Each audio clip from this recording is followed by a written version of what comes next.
Hello everyone, today I'll be talking about some strange phenomena in GTA Online, just some creepy things and some things that kind of get your mind going whenever you think about it. Let's get into it. The first strange phenomena is cars, but not cars in the way you think about it. Some cars that are out of rendered distance are just generic cars. They are just black cars with headlights on them, and when you zoom in closer on them, they disappear and they drive on these weird paths. I mean, they're clearly not meant to be seen. They have no physical property to them. If you shoot them, the bullet will go right through it and that's it. So it's kind of just creepy and weird. Like, why would Rockstar do this? Obviously they did it because whenever you're out of rendered distance and they need cars to show on the map to make the city look more alive, these are there to make it look like the city's more alive and the city is more full of life. But at this point, consoles are pretty good on power. I'm pretty sure if you spawn cars, even if it's just like one or two cars, which would help with rendering problems, you can get away with that. You don't have to do these generic cars anymore. It is not the days of Xbox 360 and PlayStation 3 anymore. We can get more rendered cars now, but I don't think Rockstar will do it. This is not very high on the list of priorities for Rockstar to solve, but it is still strange to think about. These cars just in the background, no one really sees them, no one will ever see them probably, but they are just kind of strange phantom cars that just glide and go into very weird spots that don't make sense. Another strange phenomena is time in GTA Online. The time has completely moved back and forth between the years between GTA 5 and GTA Online, but now it is pretty synonymous. GTA 5 and GTA Online take place during the same time. If you remember in story mode, Lester burns down his warehouse with Michael, and then, you go about your life and that's it. But in GTA Online at that time is said to have taken place a couple weeks or months after the events of GTA story mode. But if you go back to the warehouse is still perfectly intact. It's not burned at all. So it kind of doesn't make sense. And even in story mode, they have a destroyed sample of it. So it is very odd as to why they didn't just use the burned example of it to just make it look like the time synced up a bit better.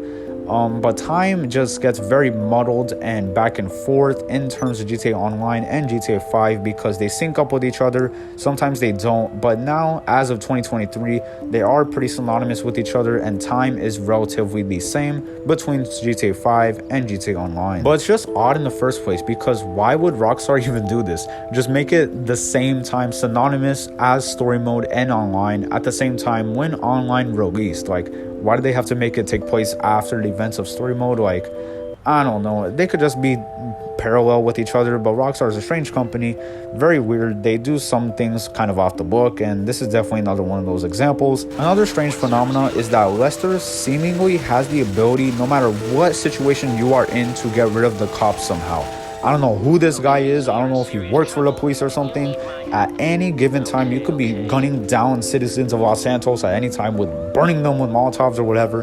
Call Lester and the cops are off of you. So it is very strange. I don't know if Lester is working with the police or something. I don't know if he has these powers somehow. Even if he has the power to manipulate the channels to create a distraction across town or whatever, how does he get them off of you so fast and so seamless? So does Lester know how to pull strings perfectly, or is he actually working with the police? I guess we'll never know. Something else that is pretty strange is that even in this deep sea research submarine, you could still only go as far down as the old submarine that is yellow. I don't even know what it's called, but you know what I mean. The old submarine that came out in 2013 GTA Online.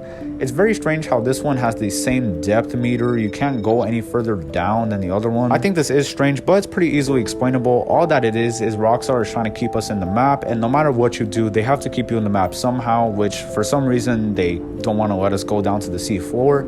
So they kind of just make your submarine implode and that's it, you die. Probably not a very good time to be making this video. But anyways, it's like some force or whatever just wants to keep us in the map regardless of what we do. If we fly out of it, if we try to go under it, whatever, it just keeps us in as secure as possible. And that is it. Still very strange to think about though. Like, why can't we just leave the map? I mean, we could leave the map at some points, but whenever we can't, it is very strange. Something that's very strange to me is that NPCs literally try to crash into you. There have been countless amounts of videos about this, but you can see it yourself. If you drive in GTA Online, NPCs will literally do anything they can. They will make the most erratic turn possible. Like in this clip here, I'm just driving down the street pretty normally, just not going too fast, but whatever. And then this NPC turns right here in a very weird fashion, sends me off the cliff, and that's it. Like, why? My theory about this is that Rockstar does this on purpose because say you're running low on money, like you have $1,000, you're driving a Benny's vehicle that costs like $2,000 to repair. You go to the mechanic shop, try to repair it, but you're broke, out of money, and then it tells you to buy a shark card. So now that it is in your face, you're probably like, huh, maybe I should buy a shark card now. And then there's another sale, but it's only a theory. Maybe it's true, maybe it's not, but I don't know. It's still weird how NPCs purposely try to crash into. Very odd, and it's been like this since day one. Something else that is very strange is cops. No matter what you do, like you could just walk up to them like a normal citizen, asking them a question. You get a little too close to them, they pull out their gun and start shooting at you. Like there have been so much memes about this where it's Franklin in story mode and he just approaches a cop and then it shoots him for no reason. Like I don't know, it's just stupid, but you can chalk this up to maybe bad AI, or maybe the cops are just really aggressive for some reason, but I think it's just bad AI. Like it's been like this since day one as well, even in story mode. In story mode, it's a lot worse actually for some reason. I'm not sure why the AI is slightly different in story mode, but in online, it is slightly different from story mode, and it's just strange. Like, why are you shooting me for no reason, dog? Like, I'm just standing here trying to ask you a question or something, or maybe I'm not asking you a question, but whatever. I'm just standing here, you shoot at me for no reason. Like, what the hell is why? Very strange. And once again, it's been like that since day one, so it's probably just bad AI. Maybe it's aggressive cops, I don't know. Something else that is very strange in my opinion is that the ghost of Mount Gordo cannot be captured in Rockstar Editor. For some reason, something just like whenever you go in Rockstar Editor, it will tell you that you cannot edit camera angles, which is very weird because there's not a lot of parts in the map where it doesn't let you edit the camera angles. Now, I will say something about this. Whenever you get close to the ghost, it will kind of just disappear, which is a tendency that ghosts have, of course. So whenever you go in the Rockstar Editor, you can kind of just make the camera wherever you want it to be, and that could be a problem because you can't necessarily make the ghost disappear, because if you freeze the camera, then the ghost will still be there. So to get around this sort of as a loophole, Rockstar just makes it so you can't edit the camera at all. So that way you can't get close to the ghost and the ghost can't disappear because you can't edit the camera angle to get the camera close enough to the ghost. It's a very strange phenomenon in GTA Online for sure. Definitely probably the best weird phenomenon in GTA Online. And it's weird because why doesn't Rockstar just let us get close to it? Like, I'm not sure why they do it. I understand not wanting us to get close to it in person, like outside of the Rockstar Editor, because we are a person after all, and interacting with the ghost as a person is kind of weird. So I get that, but why not let us get close to it in the Rockstar Editor? Because then we're not in person, so there's no like properties or anything. I don't know. It's a very strange thing to wrap your head around. Very odd. And once again, Rockstar is a very strange company that does very strange decisions, and this is a very weird phenomenon. To add the cherry on top, we are on the third console now, the third next generation, so it can't be a rendering issue because it would have been solved. Something else that is kind of strange is that sometimes around the city, you'll see these numbers that you can call on your phone, and when you call them, sometimes they'll have a distinct dialogue where they'll be like, oh, I'm not here, call me back later or something, or sometimes it'll be a unique ringtone. Like, I don't know, it's just cool. But when you call a number that is not like this, it doesn't do anything.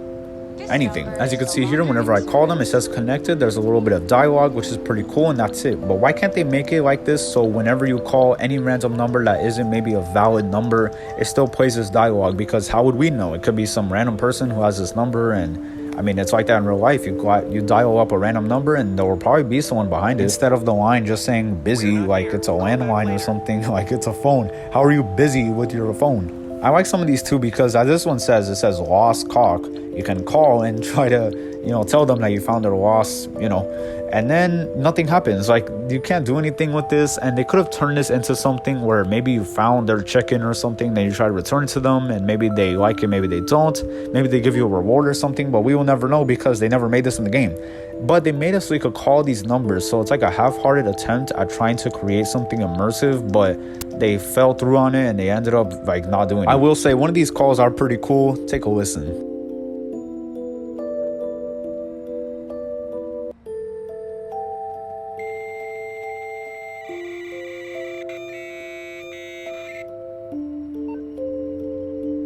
Like, imagine if you could personalize that to be your ringtone. Like, that would have been so cool, but unfortunately, Rockstar just doesn't let us do it. As you can see here, if you call up a random number, I really don't even have to show you this. I could have just told you, but if you call up a random number, nothing happens. There's no special ringtone or anything. There's no unique ringtone to any specific number. Like, they could have just added a random ringtone to whatever number, and I don't know, it's just very strange how some numbers have it and some don't. Like, the numbers that we called on the banners are just a random number, but this is also a random number, so why not give it a unique ringtone as well? And there you have it, everyone, some strange phenomena in GTA Online. Hope you enjoyed the video. Hopefully you found it comedic or something, and thank you all for watching. Have a good day and goodbye.